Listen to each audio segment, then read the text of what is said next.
Le feuilleton de la primaire de la gauche dans tous ses états, puisque une nouvelle candidature est intervenue hier soir, celle de Vincent Peillon au nom du Rassemblement également, tandis que Emmanuel Macron réussissait son meeting porte de Versailles avec au moins entre 10 000 et 15 000 participants, c'est ce qu'il a affirmé. Alors, où en est-on? Qu'en dit-on? Qu'est-ce qui va se passer? Merci Valérie Toragnan de nous avoir rejoints. Vous dirigez la revue des Deux Mondes. Bonsoir David Assouline, vous êtes sénateur socialiste de Paris, secrétaire national du parti, et vous soutenez Vincent Peillon. Françoise Degois, journaliste, conseillère de Ségolène Royal. Et Hugues Fourage, député socialiste de Vendée, soutien de Manuel Valls. Merci à tous les quatre. On va écouter d'abord peut-être Vincent Peillon. Il faisait sa première sortie sur le terrain, comme on dit. Il était dans Paris et il avait un mot à la bouche, la solidarité. Je veux rendre hommage à cette France qu'on ne voit pas beaucoup, celle des bénévoles, celle des travailleurs sociaux, celle aussi des professeurs des écoles qui accueillent ces enfants d'étrangers que Madame Le Pen veut mettre dehors. Je voulais commencer cette campagne en leur disant que, dans le fond, dans toute ma vie politique, depuis 30 ans, ce que je pense, c'est que c'est eux qui font la vraie politique et c'est eux qui représentent le mieux l'idéal républicain. Réaction à cette annonce de candidature dont lui-même, Vincent Peillon, reconnaît qu'il a pris sa décision seulement jeudi soir dernier, le 1er décembre, le soir du retrait de François Hollande. Écoutez Benoît Hamon et Manuel Valls. On ne sait pas pourquoi dire et pourquoi faire. Cette candidature existe, sinon on va rassembler, mais il me semble qu'il y a assez peu de candidats qui veulent diviser. Bienvenue. Je suis impatient maintenant de savoir sur le fond ce qui motive Vincent Peillon. On ne s'improvise pas candidat à la présidence de la République. J'ai exercé les plus hautes missions au cours de ces dernières années. Nous sommes dans un monde dangereux. Nous sommes face à une menace terroriste, à des bouleversements technologiques majeurs. C'est la gauche qui est la plus à même de rassembler autour des valeurs de la République les Français demain. Donc j'avance et je veux incarner d'une certaine manière, ça vous rappellera quelque chose, une force tranquille. Le pays a besoin d'une belle et force tranquille. On ne s'improvise pas candidat en une semaine, en 10 jours, David Assouline. On ne s'impose pas non plus candidat. Au 49-3. Vous avez entendu quand même que le concept de candidat naturel, quand il y a une primaire, est déjà antinomique, on va dire. Parce que s'il y a une primaire, c'est qu'il y a un vrai choix, il y a un débat d'idées, on élève le niveau et puis on parle du fond. Et je pense que ce qui est important, c'est que cette primaire soit réussie parce que c'est un élément décisif pour qu'il y ait une dynamique de gauche. Et pour qu'une primaire soit réussie, je pense qu'il faut que le débat soit de qualité, de haut niveau. Et je pense que pour cela, Vincent Peillon est au niveau. Et vous allez voir que la qualité, les idées et les propositions seront au rendez-vous avec lui. C'est une candidature anti-Valls pour vous, Hugues Fourage ? Je ne sais pas si c'est une candidature anti-Valls ou par qui elle est dirigée ou pour. Mais on a l'impression qu'on est en train de refaire ou qu'on voudrait faire le congrès du Parti socialiste et je pense que c'est une erreur gravissime. C'est pas ça le but du jeu. Alors. C'est vrai, on s'improvise pas. Moi, je suis un peu étonné quand même que quand on se dit qu'on va quitter la vie politique, que c'est son dernier mandat, que tout d'un coup, un soir, après... Vous parlez de Vincent Peillon. Ah oui, bien sûr. Après une annonce du retrait du président de la République, eh bien, je suis étonné qu'on puisse tout d'un coup se découvrir une ambition présidentielle ou une volonté présidentielle. C'est quelque part assez étonnant. Pour Manuel Valls, il n'y avait pas de doute. Mais Manuel Valls, vous savez, David venait de dire tout à l'heure candidat naturel. Bien, écoutez, c'est pas lui qui l'a dit, c'est un certain nombre, y compris autour de l'entourage de François Hollande. Donc, franchement, c'est quelque chose de particulier être candidat à la présidentielle. Il faut une volonté, une détermination, une ambition pour la France et un projet. Je ne suis pas sûr qu'en 10 jours, on soit dans cette capacité de pouvoir autant avoir cette impression ou le faire. Valérie Toragnan. On est très mignon, bien sûr, mais ne vous inquiétez pas. Non, mais c'est indéniablement improvisé. Ça arrive suite au renoncement de François Hollande et pour occuper cet espace que beaucoup ne veulent pas voir occupé par Manuel Valls ni Arnaud Montebourg. Donc ça, je pense que c'est indéniable. Après, moi, je pense que, bon, welcome, hein, comme a dit Hamon. Après, cette primaire à gauche, elle est incroyablement ouverte. Et alors absolument, à mon avis, personne ne peut dire aujourd'hui ce qui se passera et ce que vont révéler les débats télévisées qui vont avoir lieu. Parce que, exactement comme à la primaire de la droite, aujourd'hui, on peut dire qu'il y a un tout sauf Valls. On voit arriver Vincent Payon. Bon, on va voir ce qu'il va faire. À la fois défendre le bilan de Hollande et en essayant de charger. Clairement, peut-être le plus clairement l'assume. Voilà, il va essayer de charger Valls de tout ce qu'il y a de mauvais dans le bilan de Hollande et de protéger quand même le bilan de Hollande de ce qu'il a de meilleur, tout en assurant la protection. Ils sont tous de toute façon maintenant sur la question de la protection et du social, parce que face à Fillon, c'est ça qu'il va falloir affirmer. Mais bon, Hamon, il pourrait aussi être, on voit qu'il démarre très bien, qu'il a un côté, peut-être un peu un destin à la troisième homme de François Fillon. On ne me voit pas arriver, mais j'arrive, j'ai préparé mes dossiers, moi. Ils sont tous, ils veulent tous être le troisième homme, ils veulent tous être le François Fillon, et ils finissent tous presque par on. Moi, je pense que la candidature de Payon, je ne sais pas par qui elle est manipulée, certains disent Martine Aubry, d'autres. Moi, je pense que ça rencontre d'abord une ambition de Vincent Payon. Il faut quand même jamais oublier. On oublie qui est Vincent Payon. Vincent Payon, je pense que d'ailleurs Manuel Valls, Arnaud Montebourg perdent trop de temps à caricaturer la candidature de leur camarade en expliquant qu'il est perdu en Suisse et qu'il traite les vaches quasiment. Moi, quand j'entends ça depuis 48 heures, c'est Heidi en Suisse, Vincent Payon. Non, si, bien sûr, du matin au soir. Et du matin au soir et du soir au matin.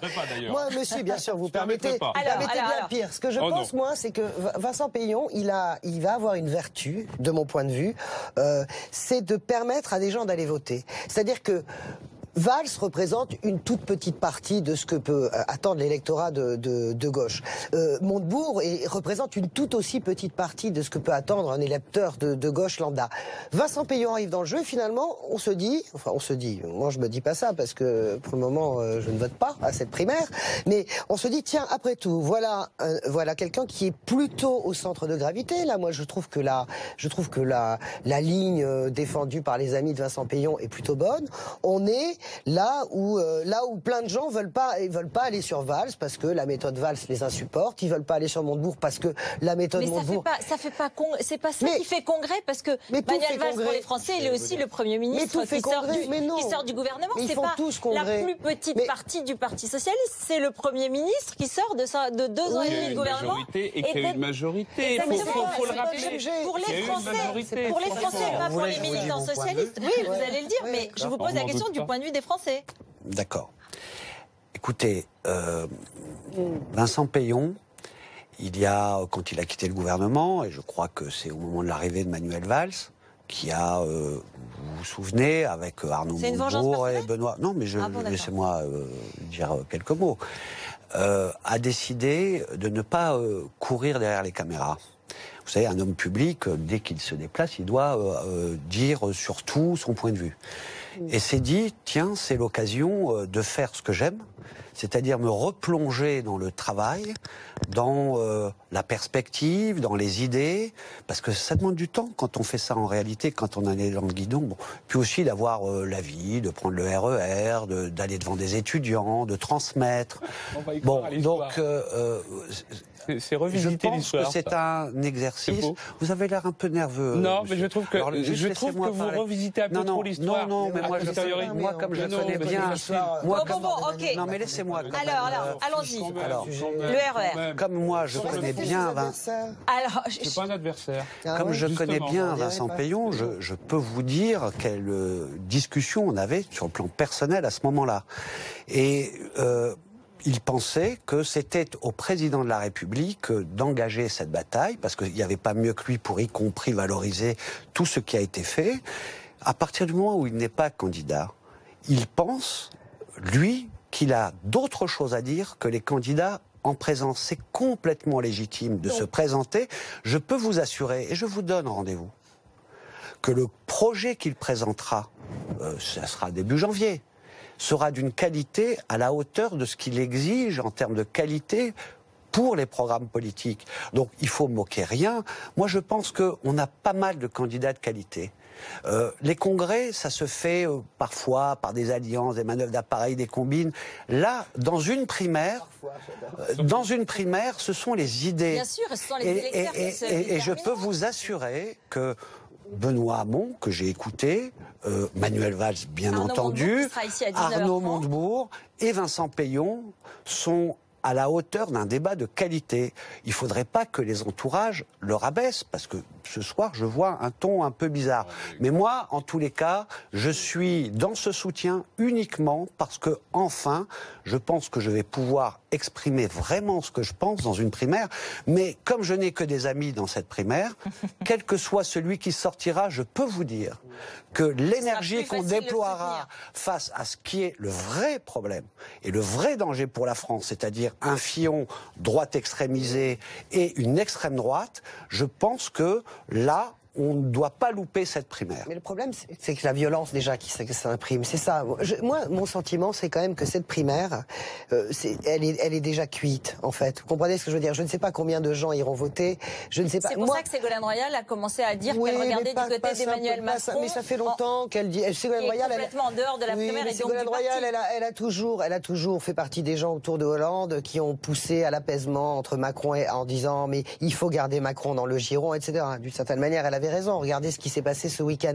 Moi, j'ai quand même le sentiment que le mouvement général, c'est quelque chose de très critique à l'égard de la méthode du Parti socialiste. Évidemment, avec cette candidature supplémentaire, effectivement, vous avez absolument raison. On ne cesse de le dire, ça ressemble quand même au Congrès de Reims. Enfin, ça ressemble quand même à la vengeance des petits contre des jeunes, des vieux jeunes contre les vieux anciens. Et j'ai le sentiment que le mouvement, il va se régler au premier tour de la présidence. On va désigner un candidat comme ça, mais il va y avoir un mouvement au premier tour, probablement vers Macron et Mélenchon. Juste un mot, Hugues Fourage, on va écouter Emmanuel Macron. Hugues Fourage. Oui, moi je voulais simplement dire, on n'est pas, moi je ne raillais pas, on n'est pas dans cette perspective-là. Mais simplement, quand même, il fallait regarder. J'écoutais avec attention. On refait un peu l'histoire. Bon, c'est comme ça.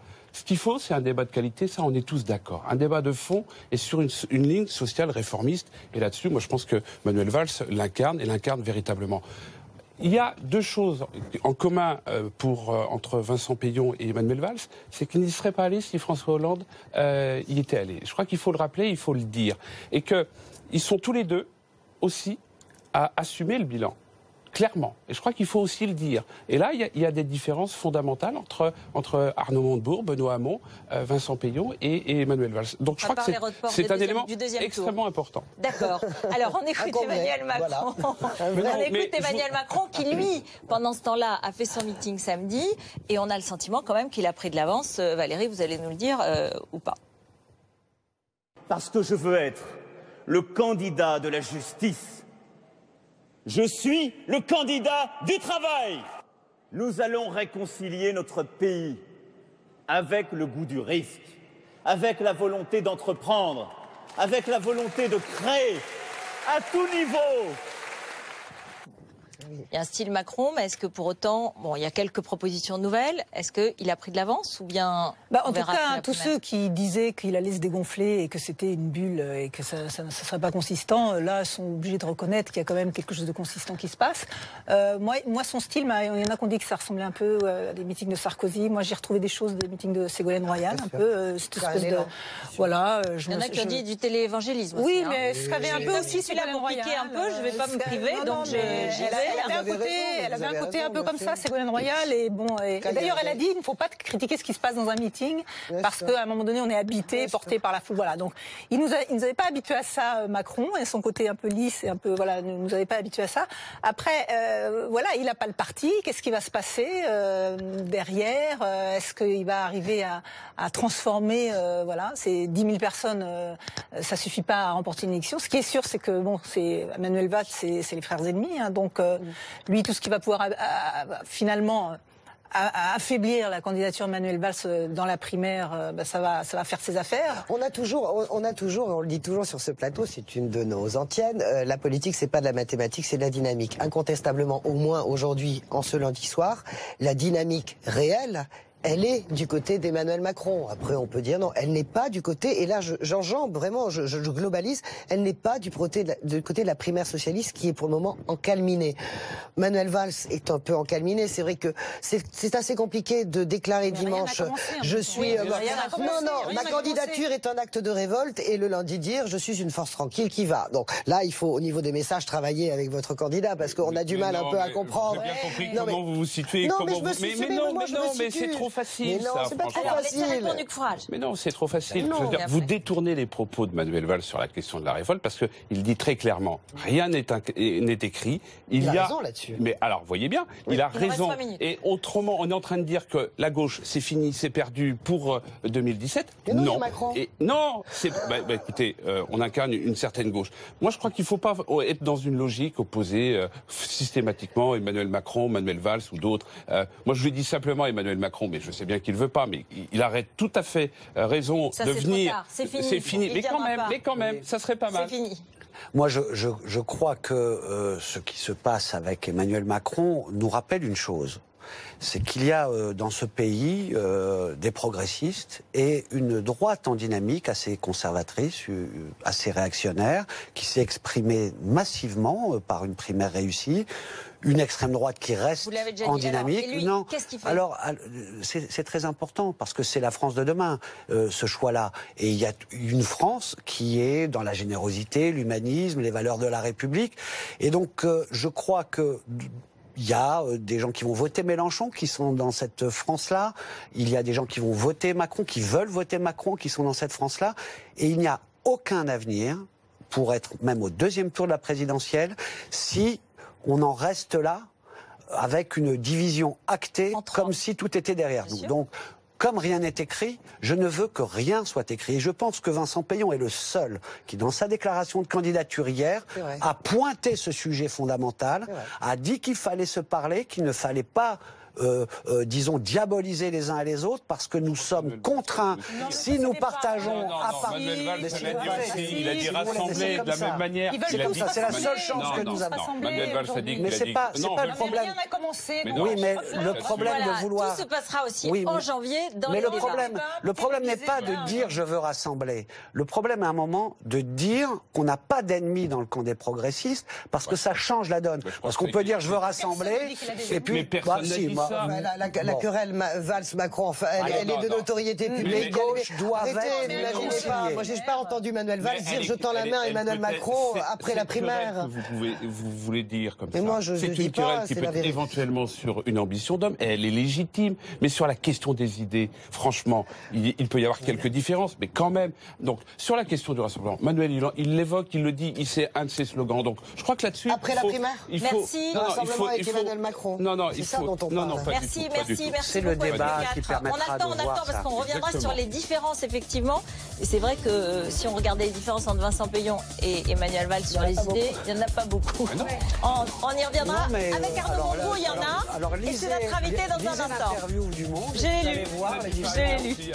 Merci beaucoup, merci. À tous.